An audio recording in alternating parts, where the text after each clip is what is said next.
Hyundai વેરના washing cleaning માટે આવેલી છે ગાડી.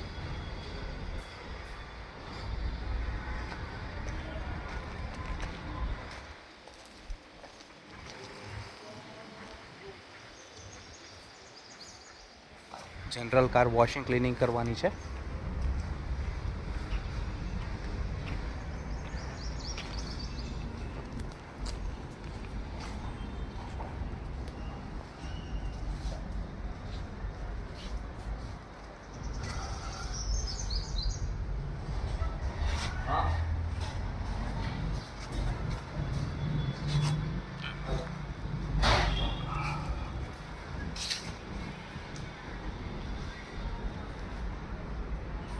મેટિંગો છે ગાડીની, ડિક્કીનું પુઠ્ઠું છે.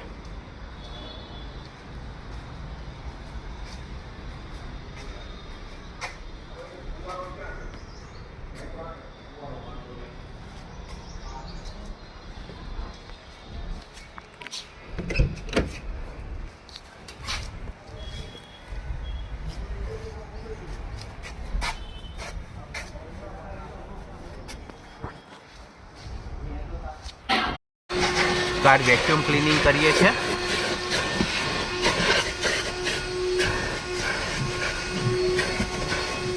આ એર મારીને પહેલાં બધી ડસ્ટ લઈ લીધી છે. ગાડી વેક્યુમ ક્લિનિંગ કરીએ છીએ.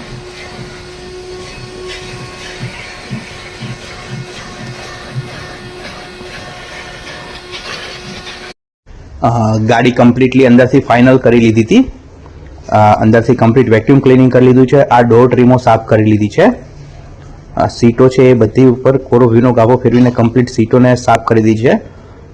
ખાલી આપણે આ નોર્મલ વોશિંગ ક્લિનિંગ કર્યું છે, ડીપ વોશિંગ ક્લિનિંગ નથી કર્યું આ.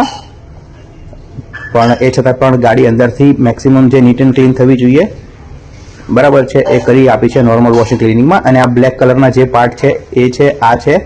આ દરેક દરવાજામાં ડેશબોર્ડમાં પાલિશ મારેલી છે. અંદરના ગાળાના ભાગમાં પણ કમ્પ્લીટ પ્રેશર વોશ કરીને ચારે ચાર ગાળા, ડિક્કીનો ગાળો કમ્પ્લીટ સાફ કરી દીધેલો છે. આ ગાડીઓની મેટિંગ બહાર કાઢીને પ્રોપર વોશિંગ ક્લિનિંગ કરી લઈએ છીએ એમને, અને વોશિંગ કર્યા પછી આને સૂકવી દઈશું.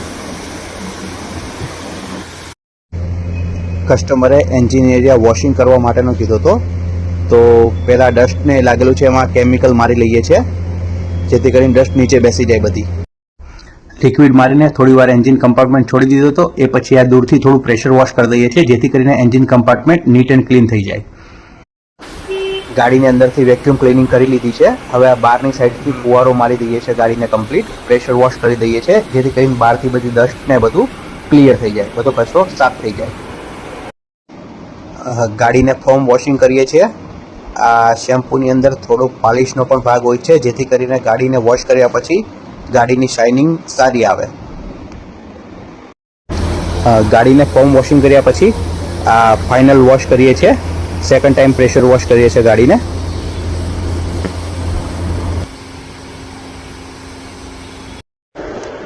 કાર વોશિંગ ક્લિનિંગ કર્યા પછીનું ફાઇનલ રિઝલ્ટ.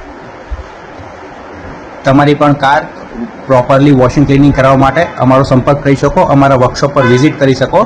જય માતાજી મોટર્સ, નિકોલ, અમદાવાદ.